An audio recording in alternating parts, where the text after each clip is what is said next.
Welcome to Mr. English Cafe. It's 8 a.m., you are lying in bed, but your brain is running a marathon. You're replaying a conversation from 3 years ago or worrying about a what-if that hasn't even happened yet. Did you know that 73% of adults aged 25 to 35 overthink chronically? It's like having 20 browser tabs open in your mind, and you can't find where the music is coming from. Let me ask you, how much of your life have you missed because you were too busy thinking about it? Today, we're going to close those tabs. Hello, everyone. Welcome back to the show. I'm Joe, and I'm so glad you're here with me today. If you're feeling tired, stressed, or just stuck in your own head, this episode is exactly for you. We're diving into 3 simple, powerful techniques to quiet a noisy mind. Before we start, if you find this helpful, please hit that subscribe button and give us a like. It helps me keep creating these sessions for you. Now, take a deep breath. Let's get into it. Overthinking feels like being a prisoner in your own head. I remember a friend of mine, Sarah. She was offered a promotion at work. Instead of celebrating, she spent 2 weeks wondering, what if I fail? What if my coworkers hate me? What if I'm not ready? She was so busy thinking about the future that she forgot to enjoy her success. Do you do that? We often think that by thinking more, we are solving problems. But actually, overthinking is just worrying in circles. It's like a rocking chair. It gives you something to do, but it doesn't get you anywhere. In my experience, overthinking usually comes from 2 places. First, the past, regretting things we cannot change. Second, the future, fearing things we cannot control. We need to learn how to live in the now. It sounds easy, but it takes practice. It's about realizing that your thoughts are just clouds passing by, they aren't the sky itself. To help us understand this better, let's look at some deep wisdom. First, let's talk about Seneca.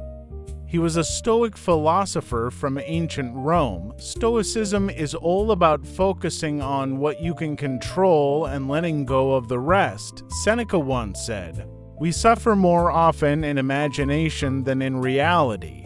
Think about that deeply. How many times have you been terrified of a difficult meeting only for it to be finished in 5 minutes? You suffered for days before the meeting happened. The reality was 5 minutes of talking, but your imagination gave you 48 hours of pain. You were hurting yourself with mental ghosts.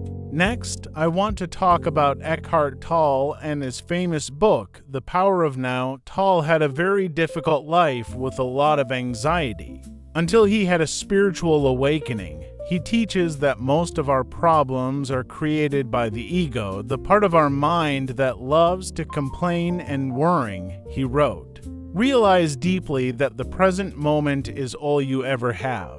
This is so profound. Imagine you are hiking up a mountain. If you only look at the peak and think, it's so far, I'm so tired, what if I slip? You will be miserable, but if you look at your next step, just that one step, you are safe. You're okay. In the now, there is usually no problem. Problems only exist when we look backward or forward. Now, how do we actually apply this? Let's look at our 3 techniques with more detail. 1. The 5-5-5 rule: grounding. When you feel a mental storm coming, you must ground yourself in your body. Find 5 things you can see: a red car, a green leaf, a blue pen. Find 5 things you can hear: the wind, a clock ticking, your own breath. Find 5 things you can touch: your soft shirt, the cold table, your skin. If you are nervous before a big speech, don't focus on the audience's faces. Focus on the feeling of your feet on the floor. It tells your brain, I am here. I am safe. 2. The worrying window containment. You can't just tell your brain don't worry. It doesn't work. Instead, give your brain a specific appointment. Set a timer for 10 minutes at 5 p.m. This is your worrying office hour. Write everything down. Once the timer beeps, the office is closed. If you're worrying about money at breakfast, tell yourself, I'm not ignoring this, but I'm waiting until 5 p.m. to deal with it. This saves your energy for the rest of the day. 3. Change what if to even if power. What if is a question that creates fear because it has no answer. Even if is a statement that creates a plan. Instead of saying, what if I fail this exam? Which makes you panic, say, even if I fail this exam, I will study harder and retake it next semester. Suddenly, you aren't a victim of the future anymore. You are a person with a plan. To wrap things up, remember that you are the boss of your brain, not the other way around. Overthinking is just a habit, and habits can be broken with patience and love. Think of Seneca and remember that the ghosts in your head cannot actually hurt you. Think of Eckhart Tolle and remember that this breath, right now, is the only thing that is truly real. My final reminder for you is this: you cannot think your way into a better life. You have to live your way into it. Action is the best cure for a noisy mind. Thank you for spending this time with me. We covered a lot today, from ancient Roman Stoicism to modern grounding techniques. I want to leave you with one deep question to carry with you today.